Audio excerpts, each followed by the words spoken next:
निकलने वाले हैं। पहले चरण की यात्रा में सीएम नीतीश कुमार जनता को बिहार की प्रगति के बारे में बताएंगे। सीएम की इस यात्रा को लेकर सियासत काफी तेज है। सीएम की इस यात्रा पर सबकी नजरें टिकी हुई हैं।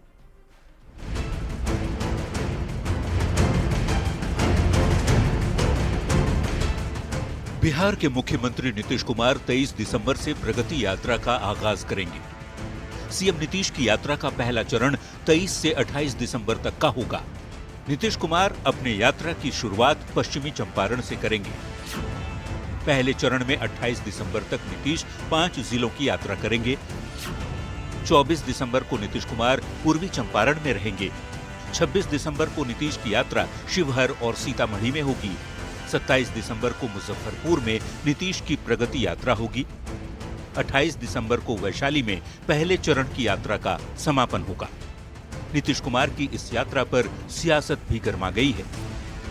संवाद के नाम पे डर गए हैं नीतीश कुमार।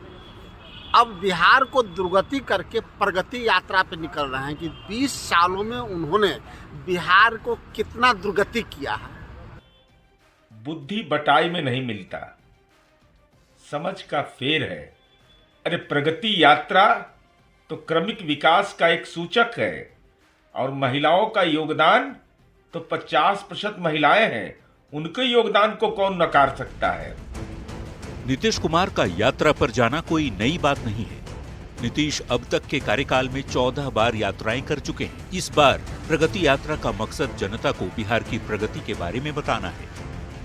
नीतीश कुमार इस यात्रा में शराबबंदी के फायदे बताएंगे, महिला सशक्तिकरण की योजनाओं के फायदे गिनाएंगे, स्वास्थ्य के क्षेत्र में सरकार के काम को बताएंगे, युवाओं को नौकरी और रोजगार देने की उपलब्धियां बताएंगे। नीतीश जनता के बीच जाएंगे और अपना काम बताएंगे। नीतीश कुमार हर साल की तरह इस साल भी यात्रा पर निकल रहे हैं। वहीं ग्रामीण विकास विभाग की तरफ से तय महिला संवाद यात्रा भी होगी, जिसमें सीएम नीतीश विभागीय मंत्रियों के साथ शामिल होंगे। नीतीश कुमार विश्वास यात्रा, संकल्प यात्रा, संपर्क यात्रा, जन जीवन हरियाली यात्रा सहित कई यात्राएं निकाल चुके हैं। नीतीश को इन यात्राओं से सियासी फायदा हुआ है। ऐसे में मुख्यमंत्री की प्रगति यात्रा पर सभी की नजरें टिकी हैं। न्यूज़ 18 के लिए पटना से आनंद अमृतराज की रिपोर्ट। वहीं सीएम नीतीश कुमार की प्रगति यात्रा पर तेजस्वी यादव ने सवाल उठाए हैं। तेजस्वी यादव ने सोशल मीडिया साइट एक्स पर पोस्ट करते हुए लिखा है, नीतीश एक ही पखवाड़े में एक ही यात्रा का नाम कई बार बदल चुके हैं। महिला संवाद, फिर समाज सुधार और अब प्रगति यात्रा। सीएम नीतीश मानसिक रूप से अशांत हो चुके हैं। किसी भी यात्रा में नीतीश कुमार ने लोगों की समस्या का समाधान नहीं किया है। सोशल मीडिया साइट एक्स पर यह पोस्ट तेजस्वी यादव की तरफ से किया गया है, जिसकी तस्वीरें आपकी टीवी स्क्रीन पर हम आपको दिखा रहे हैं, जिसमें उन्होंने सीएम की इस यात्रा पर निशाना साधा।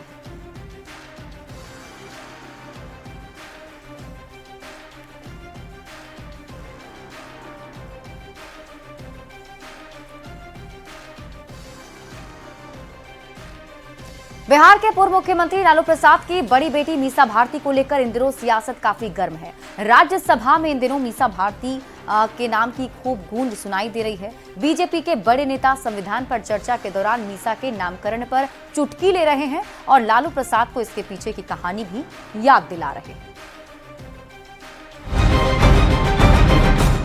Maintenance of internal security act यानी मीसा, इसी आंतरिक सुरक्षा अधिनियम पर बिहार के पूर्व सीएम लालू प्रसाद ने अपनी बड़ी बेटी का नाम मीसा भारती रखा।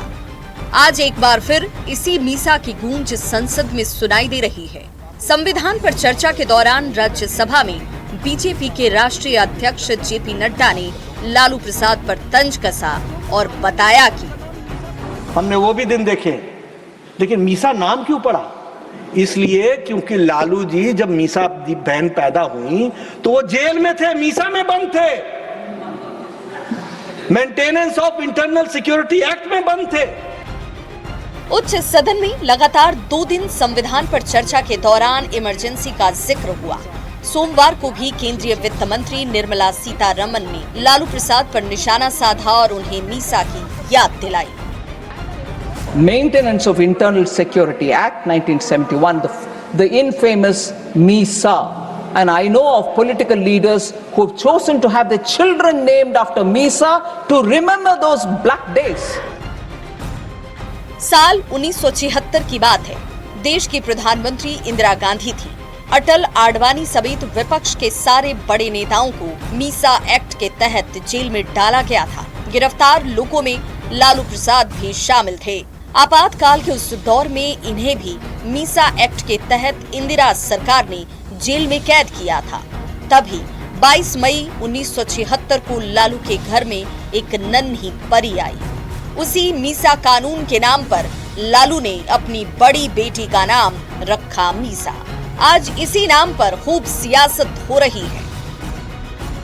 जिस कांग्रेस को उन्होंने इतना तिरस्कार किया, जिस कांग्रेस के निशान को खूनी पंजा कहा, आज अपने स्वार्थ की सिद्धि के लिए उसी कांग्रेस की गोद में बैठ करके गलबहियां कर रहे हैं। संविधान संशोधन का खून जिसके मुंह में लग चुका है, उसके गोद में आज बिहार की लालू प्रसाद यादव और उनकी पूरी पार्टी जाकर बैठ गई है।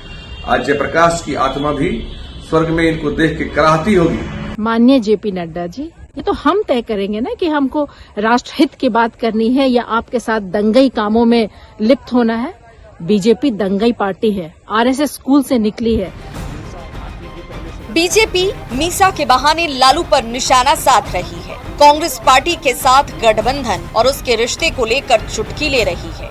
बार बार लालू प्रसाद को मीसा की याद दिलाने पर आरजेडी पलटवार कर रहा है। अब ये देखना होगा कि मीसा के नाम पर सियासत आगे क्या रंग लेती है। पटना संवाददाता आनंद अमृतराज के साथ ब्यूरो रिपोर्ट, न्यूज़ 18। बिहार विधानसभा के विस्तारित भवन के सभागार में स्वास्थ्य मंत्री मंगल पांडे की पुस्तक का विमोचन किया गया। एनडीए सरकार में स्वास्थ्य विभाग की उपलब्धियों पर आधारित आरोग्य पथ पर बिहार, जन स्वास्थ्य का मंगल काल पुस्तक को लॉन्च किया गया है। ये रिपोर्ट थी।